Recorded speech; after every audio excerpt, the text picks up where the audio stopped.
Hi friends, ఏంటిది అనుకుంటారు? ఎమ్మిగా ఉండే జ్యూసీగా ఉండే రవ్వ లడ్డు అండి. ఎలా చేద్దాం చూద్దామా?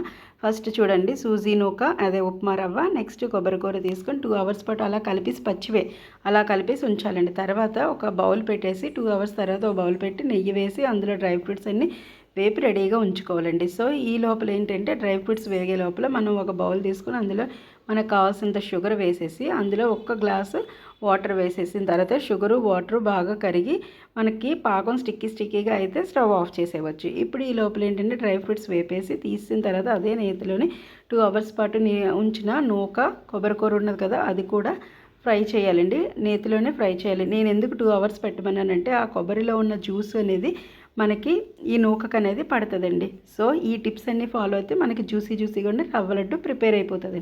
చూడండి, ఇలా మనకి బ్రౌన్ కలర్లో మీడియం ఫ్లేమ్ మీదే వచ్చే వరకు వేపాలండి. ఈ లోపల మనకి ఏంటంటే పాకం రెడీ అయిపోద్ది. పాకం రెడీ అయిందో లేదో చూద్దాం. ఇగో పాకం రెడీ అయిపోయింది. ఈ స్టేజ్లో మనకు స్టిక్కీగా అంటుకుంటే కనుక స్టవ్ ఆఫ్ చేసేసవచ్చు.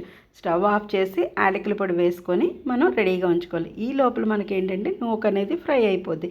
ఈ ఫ్రై అయిపోయిన తర్వాత స్టవ్ ఆఫ్ చేసేసి రెడీగా ఉన్న పాకం అనేది ఆ నూకలోకి షిఫ్ట్ చేసేయడమే. షిఫ్ట్ చేసేసిన తర్వాత ఒకసారి కలపాలండి. నూక పాకం అంతా కలిపేసిన తర్వాత మనం రెడీగా ఉన్న డ్రై ఫ్రూట్స్ కూడా ఇందులో వేసేసి ఫుల్ మిక్స్ చేసేసుకోవాలండి. ఇలా మిక్స్ చేసిన తర్వాత చూడండి, మనకి చూస్తేనే జ్యూసీగా ఉంది కదా.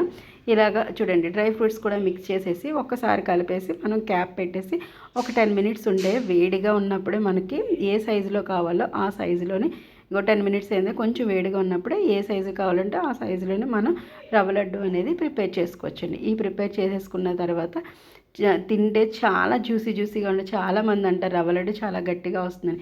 ఈ టిప్స్ అనేవి ఫాలో అయితే మీకు జ్యూసీ రవ్వ లడ్డు రెడీ అయిపోతుంది. నచ్చితే లైక్ చేయండి, షేర్ చేయండి, సబ్స్క్రైబ్ చేయండి. Bye friends.